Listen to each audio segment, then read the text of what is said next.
Muy buen día. Tenemos la lectura de la liturgia de la palabra del día jueves 15 de enero, en la primera semana del tiempo ordinario, ciclo A. Nuevamente damos los créditos correspondientes. Estamos leyendo del misal popular que edita Paulinas con base en la Conferencia Episcopal de Colombia. Muy bien, vamos a nuestra primera lectura y continuamos con la lectura del primer libro de Samuel, capítulo cuarto, versículos del 1, parte B, al 11.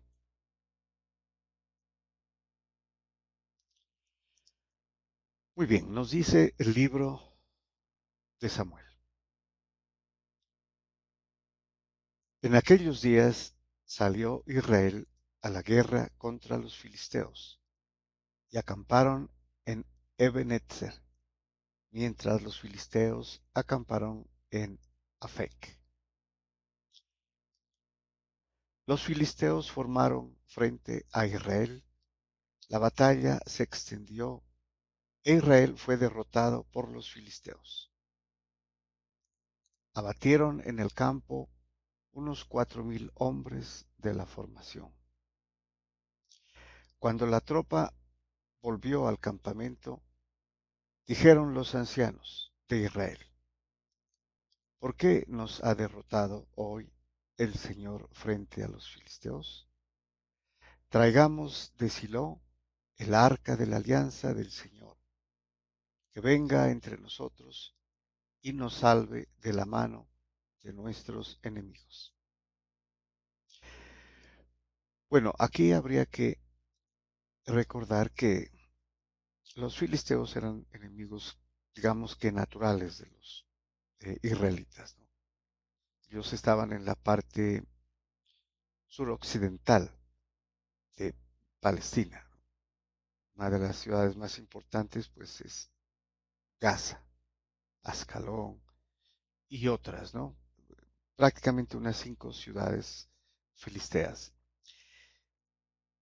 Y ellos declaraban la guerra, ¿no? Porque querían ir apropiándose de los diferentes territorios y especialmente como los israelitas llegaron al país de Canaán, entonces siempre los veían como intrusos. En esta ocasión, en esta batalla, los filisteos derrotaron en parte a los israelitas. Entonces los ancianos de Israel dijeron: traigamos el arca de la alianza, porque la utilizaban en esos momentos más difíciles. Y como estaban perdiendo la guerra, lo natural era llevar el arca de la alianza, que era Dios mismo, ¿no?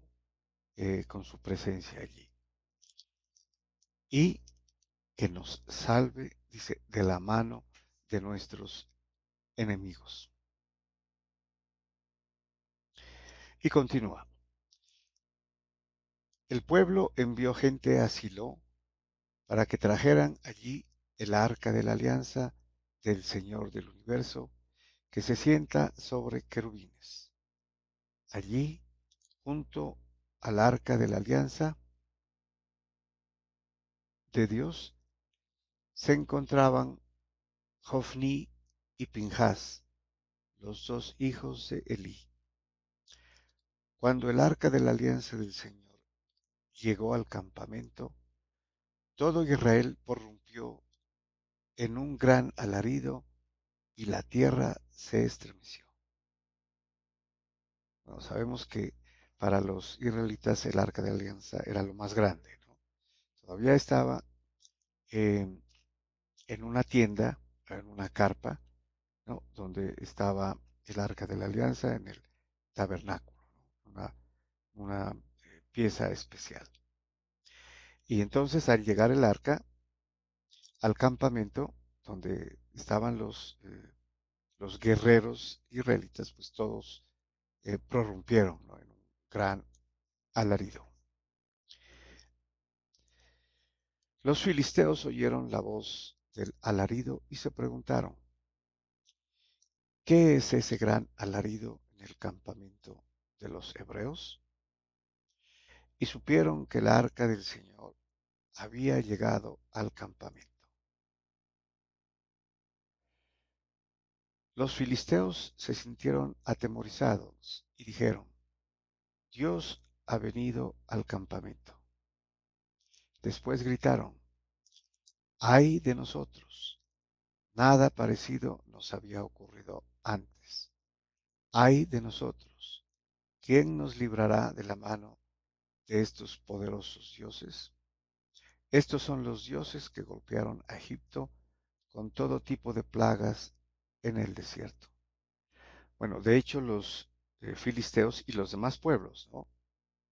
Sabían que Dios había hecho las grandes hazañas, ¿no? Sacándolos de Egipto, que era el imperio en esa época, con todo tipo de proezas, ¿no? Y aquí mencionan con todo tipo de plagas en el desierto.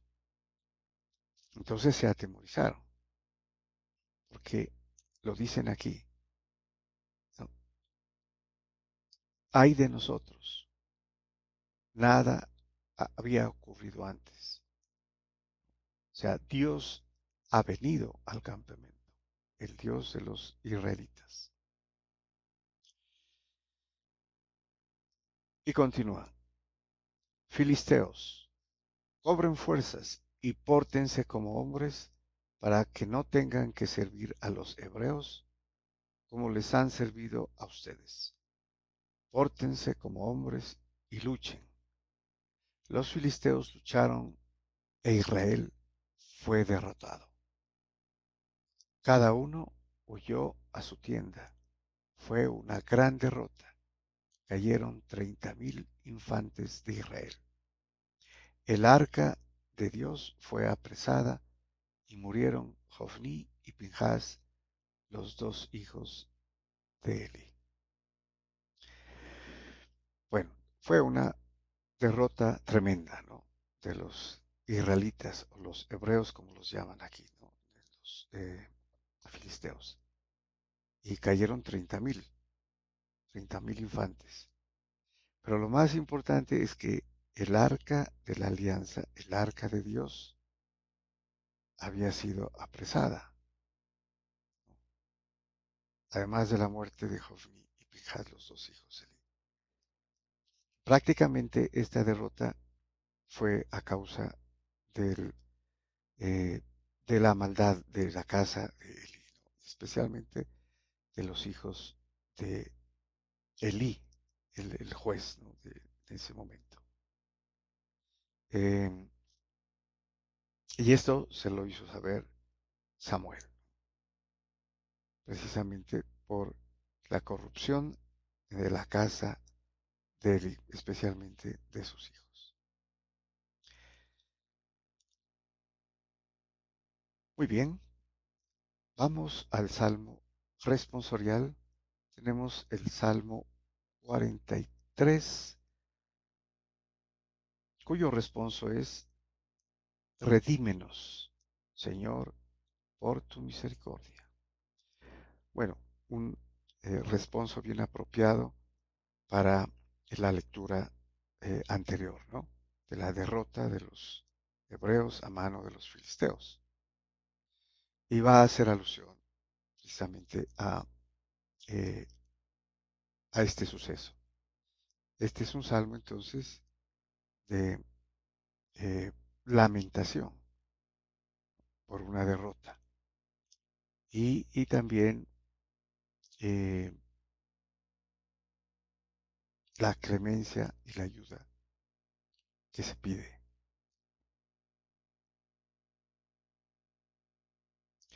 Nos dice el salmista,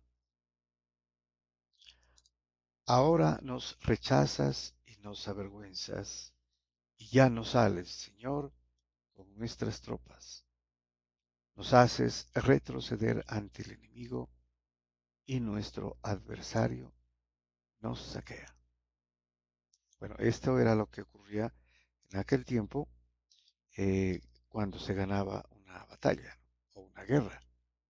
Se saqueaba al enemigo completamente. Y eso es lo que sucedió en parte con el pueblo de Israel que fue derrotado por los filisteos. Entonces aquí se lamenta, ¿no? El salmista de que Dios los ha rechazado, los ha avergonzado ante los enemigos. Claro, pero se debe precisamente al mal comportamiento, ¿no? De los israelitas.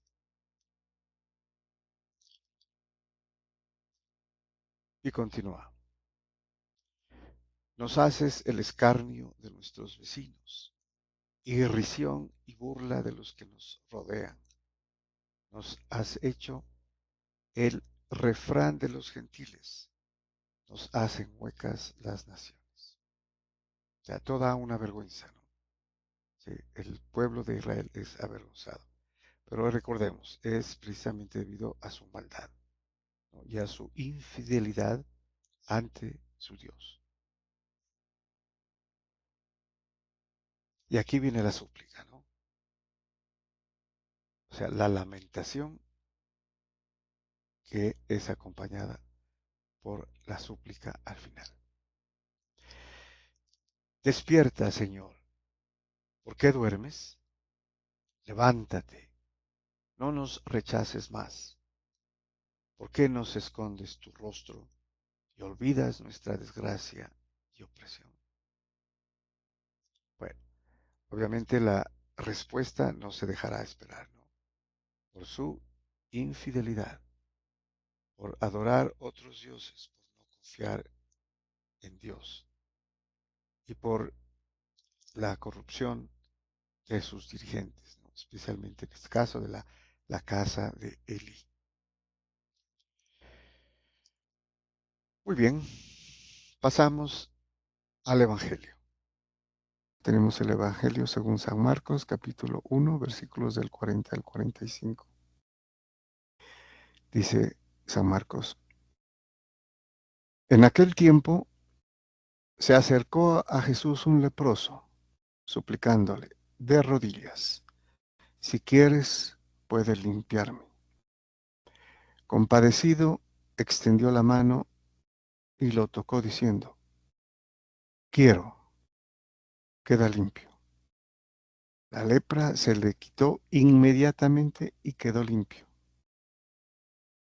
Él lo despidió encargándole severamente, no se lo digas a nadie, pero para que conste, ve a presentarte al sacerdote y ofrece por tu purificación lo que mandó Moisés, para que le sirva de testimonio.